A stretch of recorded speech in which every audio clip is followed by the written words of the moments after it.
कौसल्या सुप्रजा रामपूर्वा सन्ध्या प्रवर्तते उत्तिष्ठ नरशार्दूला कर्तव्यं दैवमात्मिकम्। कौसल्या सुप्रजा रामपूर्वा सन्ध्या प्रवर्तते उत्तिष्ठ नरशार्दूला कर्तव्यं दैवमात्मिकम्। उत्तिष्ठोत्तिष्ठ गोविन्द उत्तिष्ठ गरुडध्वजा उत्तिष्ठ कमलाकान्ता त्रैलोक्यं मङ्गलं कुरु। उत्तिष्ठोत्तिष्ठ गोविन्द उत्तिष्ठ गरुडध्वजा उत्तिष्ठ कमलाकान्ता त्रैलोक्यं मङ्गलं कुरु। मादः समस्तजगदा मधुकैडभारे वक्षो विहारिणि मनोहर दिव्यमूर्ते श्रीसामिनी श्रितजनप्रियदानशीले श्रीवेङ्कटेश दयिते तव सुप्रभातम्।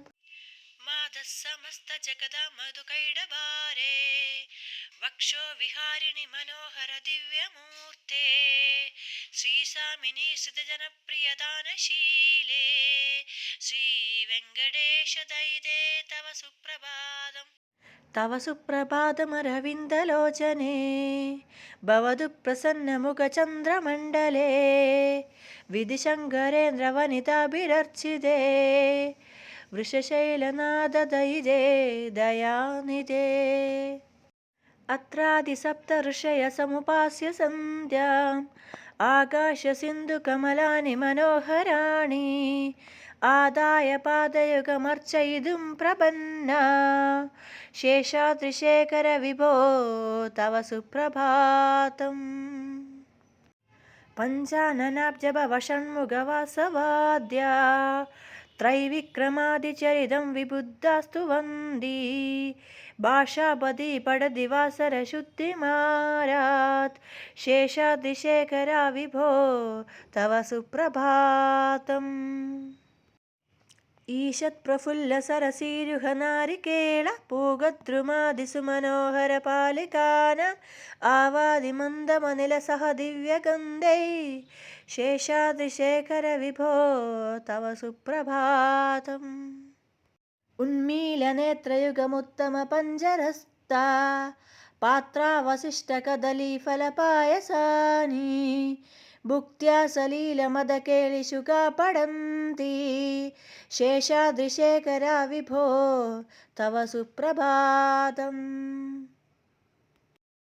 तन्द्रीप्रकर्ष मधुरस्वनाय विवञ्ज्या गायत्यनन्दचरितं तव नारदोऽपि भाषासमग्रमसत्कृतचारुरम्यं शेषाद्रिशेखरा विभो तव सुप्रभातम्। भृङ्गावळी मकरन्दरसानुविद्ध चुङ्गारगीतनिनद्वैसह सेवनाय निर्यान्दपान्दसरसी कमलोदरेभ्यः शेषाद्रिशेखरा विभो तव सुप्रभातम्। योषा गणेन वराददत्नि विमध्यमाने गोशालयेषु दधिमदानसीव्रघोषा रोषात् कलीं विदधते कुञ्जबकुम्भा शेषाद्रिशेखरा विभो तव सुप्रभातम्। पद्मेशमित्रशतपत्रगदाळिवर्गा हर्तुं श्रियं कुवलयस्य निजाङ्गलक्ष्म्या बेरीनिनादमिव बिभत्रितीव्रनादं शेषाद्रिशेखरा विभो तव सुप्रभातम्। श्रीमन्नभीष्टवरदाखिल लोकबन्धो श्रीनिवास जगदेकदैकसिन्धो श्रीदेवदा गृहभुजान्धर दिव्यमूर्ते श्रीवेङ्कटाचलपते तव सुप्रभातम्। श्रीसामि पुष्करणिकाप्लव निर्मलाङ्गा श्रेयार्दिनोहर विरिञ्जिसनान्दनाद्या द्यारे वसन्दिवरनेत्र हदोत्तमाङ्गा श्रीवेङ्कटाचलपते तव सुप्रभातम्। श्रीशेषशैलगरुडाचल वेङ्कटाद्रि नारायणाद्रि विषभाद्रि विषाद्रि मुक्ति आख्यां तदीयवसतेरनीशं वदन्ति श्रीवेङ्कटेशचलपते तव सुप्रभातम्। सेवापरा शिवसुरेश किशानुधर्मा रक्षाम्बुनाद पवमानदानादिनादा वद्दाञ्जलि प्रविलसन्निजशीर्षदेशा श्रीवेङ्कटाचलपते तव सुप्रभातम्। दाडीषु ते विहकराज मृगादिराज नागादिराज गजराज हयादिराज स्वस्वाधिकारमहिमाधिकमार्तयन्ते श्रीवेङ्कटाचलपते तव सुप्रभातम्। सूर्येन्दुभौमबुधवाक्पदिकार्वशौरी स्वर्गानुकेतुदिविशरत्परिषत्प्रधाना त्वद्दास चरमावधिदास श्रीवेङ्कटाचलपते तव सुप्रभातम्। तत्पादधूलिभरितस्फुरितोकमाङ्गा स्वर्गाभवर्गनिरपेक्षनिजातरङ्गा कल्पागमाकलनयाकुलतां लभन्ते श्रीवेङ्कटाचलपते तव सुप्रभातम्। त्वद्गोपुराग्रशिखराणि निरीक्षमाणा स्वर्गाभवर्गपदवीं परमां श्रयन्ता मर्त्या मनुष्यभुवने मदिमाश्रयन्ते श्रीवेङ्कटाचलपते तव सुप्रभातम्। श्रीभूमिनायक दयादिगुणामृताम्बे देवादिदेव जगदेक शरण्यमूर्ते श्रीमन्ननन्द गरुडादिविजितत्कुदाग्रे श्रीवेङ्कटाचलपते तव सुप्रभातम्।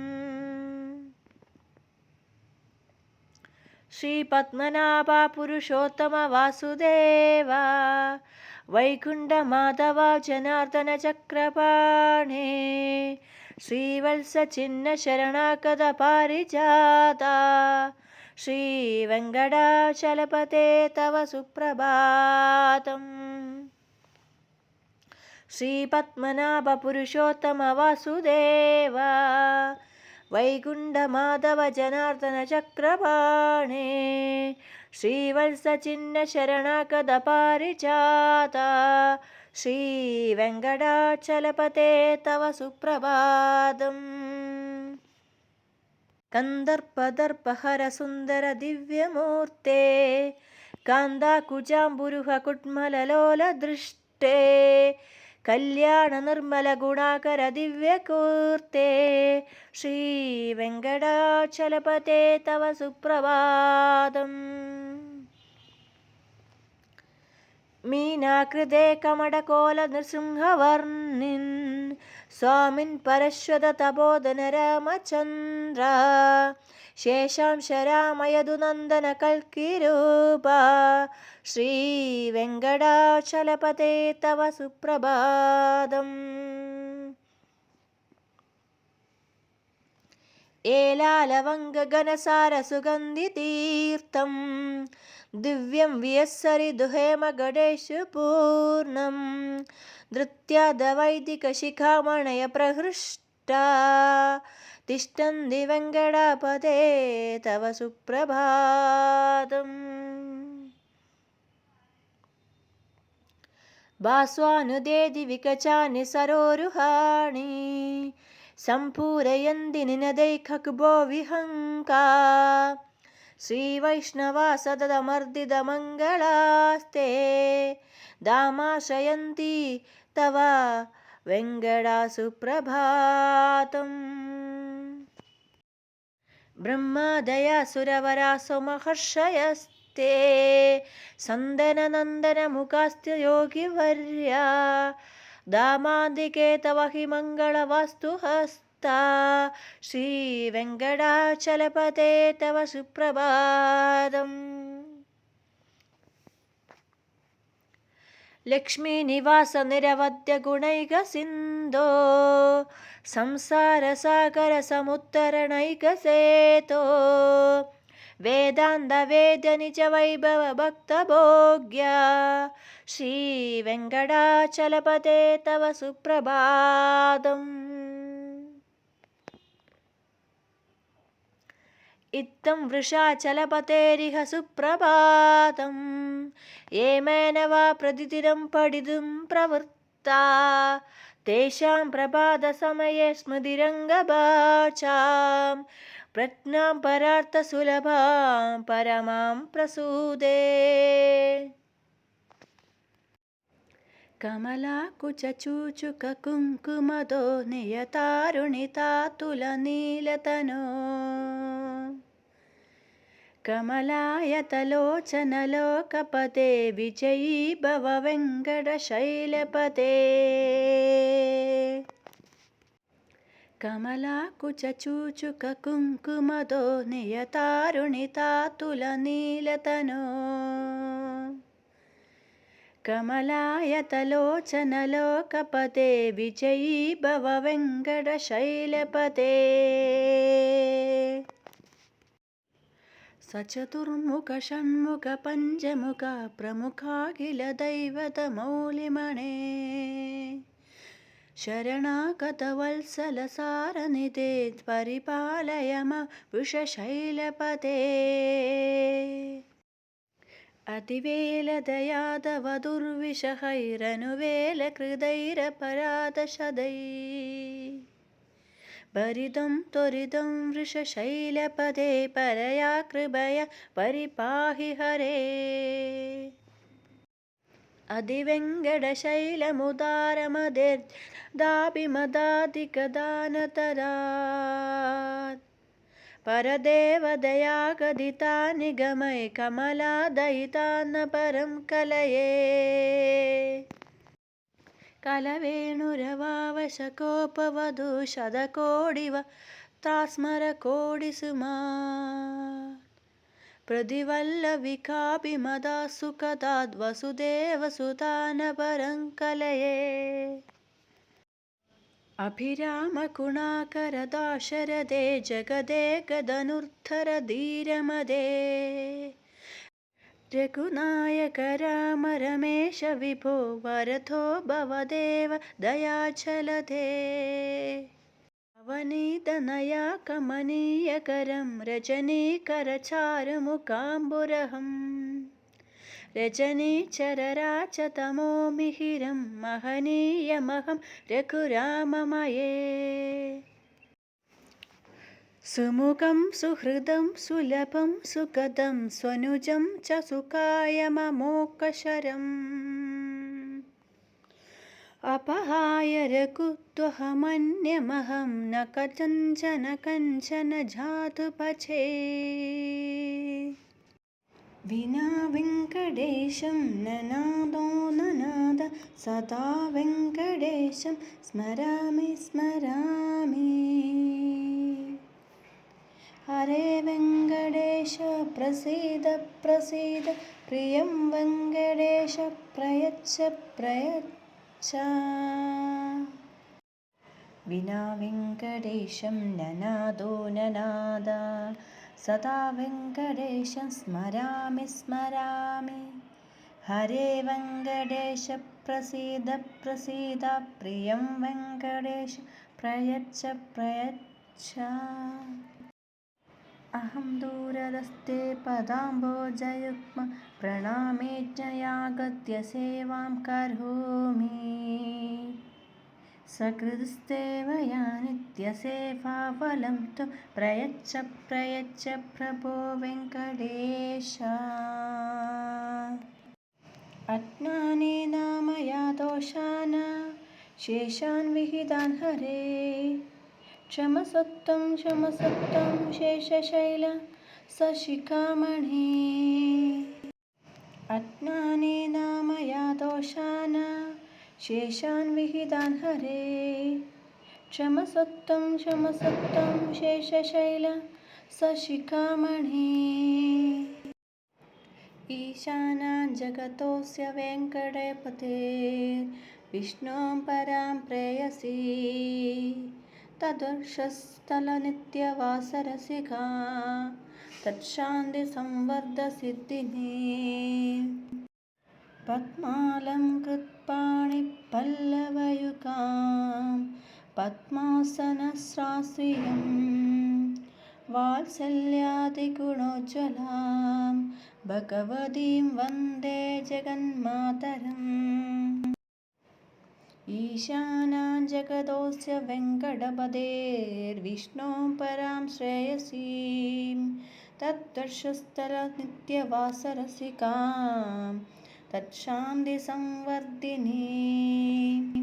पद्मालङ्कृतपाणिपल्लवयुगां पद्मासनस्ताश्रियं वात्सल्यादिगुणोज्ज्वलां भगवती वन्दे जगन्मातरम् श्रीमन्नभीष्टवरदाखिललोकबन्धो श्रीश्रीनिवास जगदेकदैकसिन्धो श्रीदेवता गुहभुजान्तरदिव्यमूर्ते श्रीवेङ्कटाचलपते तव सुप्रभातम् श्रीमन्कृपाजलनिधे कृतसर्वलोका सर्वज्ञशक्तनतवत्सल सर्वशेषिन् स्वामिन् सुशीलशुलभाश्रितपारिजाता श्रीवेङ्कटेशचरणौ शरणं प्रपद्ये आनुपुरार्पितसुजातसुगन्धिपुष्पा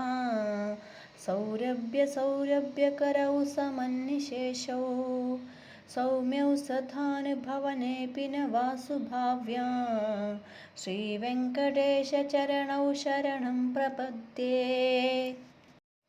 सद्यो विकासि समुदित्वरसान्द्ररागा सौरभ्यनिर्भरसरोरुह साम्यवार्ता सम्यक्षु साहसपदेषु विलेखयन्तौ श्रीवेङ्कटेशचरणौ शरण्यं प्रपद्ये रेखामयध्वजसुताकलशातपत्रा वज्रकौशाम्बुरुह कल्पकशङ्खचक्रै भव्यैरलङ्कृततलौ परत्वचिह्नैः श्रीवेङ्कटेशचरणौ शरणं प्रपद्ये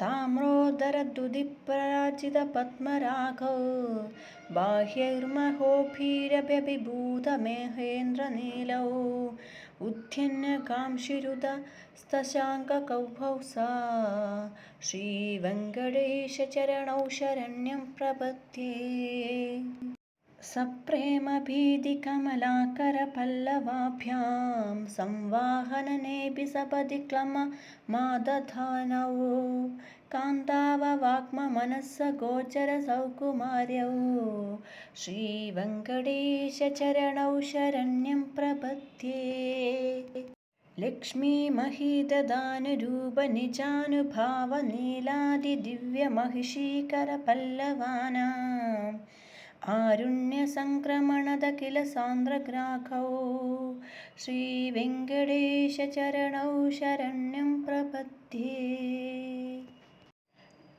नित्यानमद्दिशिवादिकिरीटकोडी प्रत्युप्तदीप्तनवद्मः प्ररोहै नीराजनाविधिमुदारमुपाददानौ श्रीवेङ्कटेशचरणौ शरणं प्रपद्ये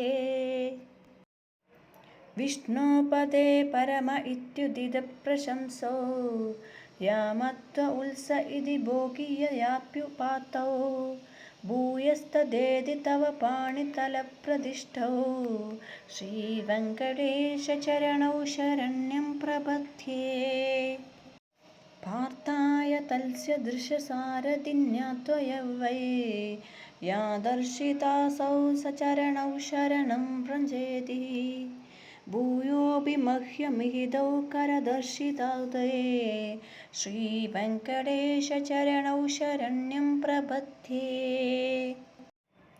मन्मूर्तिकालियफणे विकटाडवीषु श्रीवेङ्कटाद्रिशिखशेरे शिरसि श्रुतीनां चित्तेऽवनन्यमनसां सममाहितौ ते श्रीवेङ्कटेशचरणौ शरण्यं प्रपद्ये।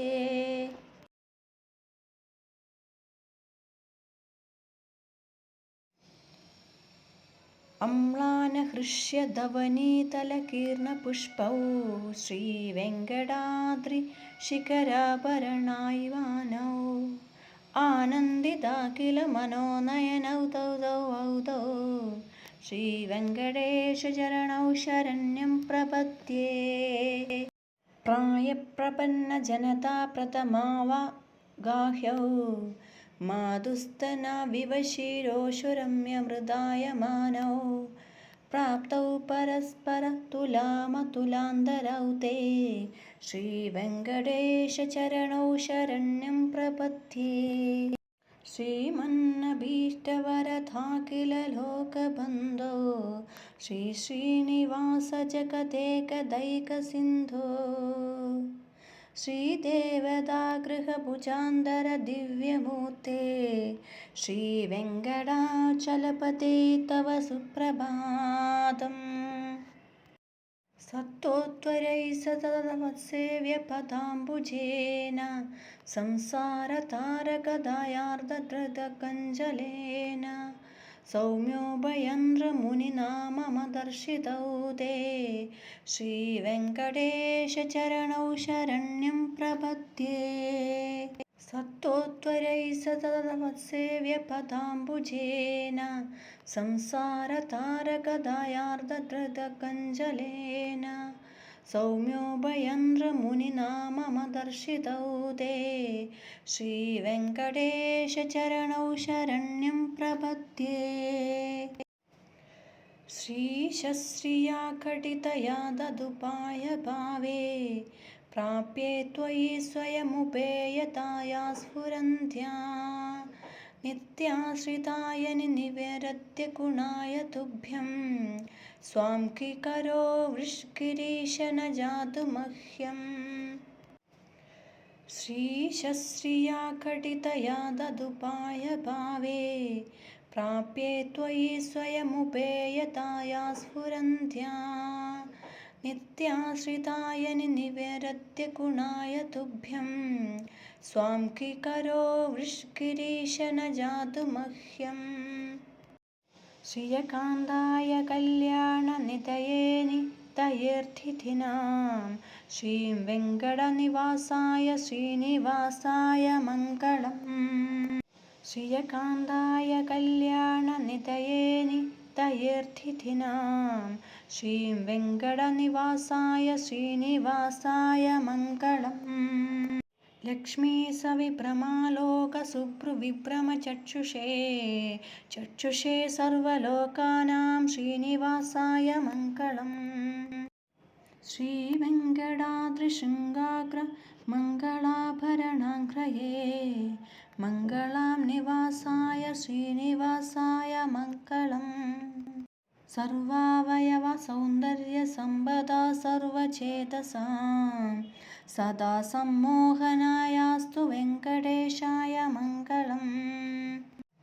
नित्याय निरवध्याय सत्यानन्दचिदात्मने सर्वान्तरात्मने श्रीमद्वेङ्कटेशाय मङ्गलम्। स्वतः सर्वविदे सर्वशक्तये सर्वशेषिने सुलभाय सुशीलाय वेङ्कटेशाय मङ्गलम्। परस्मै ब्रह्मणे पूर्णकामाय परमात्मने प्रयुज्ञे परतत्त्वाय वेङ्कटेशाय मङ्गलम्। आकालतत्त्वमश्रान्तमात्ममामनुपश्यताम् अदृप्त्यमृतरूपाय वेङ्कटेशाय मङ्गलम्। प्रायस्वचरणौ पुंसां शरण्यत्वेन पाणिना कृपया दिशते श्रीमद् वेङ्कटेशाय मङ्गलम्। दयायुक्ततरङ्गिण्यासै तरङ्गैरिव शीशतलैः अपाङ्गसिञ्चते विश्वं वेङ्कटेशाय मङ्गलम्। शम्भुशाम्बरहेतीनां सुषमावहमूर्तये सर्वार्तिशमनायस्तु वेङ्कटेशाय मङ्गलम्। श्रीवैकुण्ठविरक्ताय स्वामी पुष्णकरणितडे रमया रममाणय वेङ्कटेशाय मङ्गलम्। श्रीमत्सुन्दरजामातृमुनिमानसवासिने सर्वलोकनिवासाय श्रीनिवासाय मङ्गलम्। मङ्गलाशासनपरैर्मताचर्यपुरोगमैः सर्वैश्च पूर्वैराचार्यसत्कृतायास्तु मङ्गलम्।